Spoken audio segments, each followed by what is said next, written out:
So today we're going to stud my track on my track sled right here, and we're going to use these little metal screws that have like a hex head, just because they're like sharper. But I'm using about I think they're like a half inch screw. I don't want to like go so far into my track, so we'll see how these hold up, and if they don't, we'll just use a longer one next time. Let's get to it. So we're going to end up doing 2 on one line of lugs, and then we're going to do 2 on the outsides, every other lug pattern. So like we're going to try to keep them on the longer ones right here, because there's 3 in the middle rows, and then there's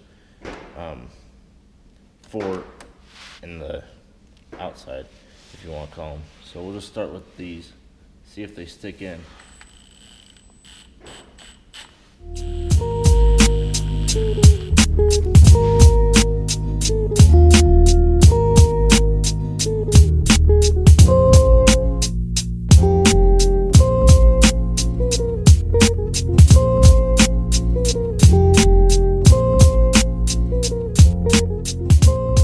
Alright, so we just got the track studded. Just let you look at it.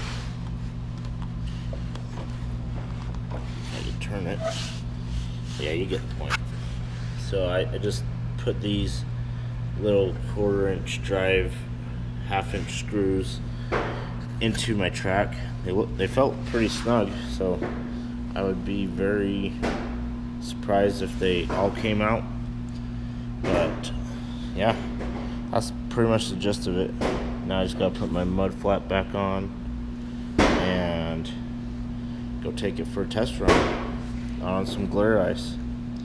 But that won't be today. But we will be shooting just a little video on the turning and just drivability in general, because I changed the position of the handlebars right here. So they used to be right here, but then I moved them up to here, which gives me a lot more turning ability with this sled, which is pretty awesome. So yeah, pretty excited on how everything turned out. Got my lights going good. Well, one of them. This one's shorted out because it got water in it. You can see that. But everything works really well.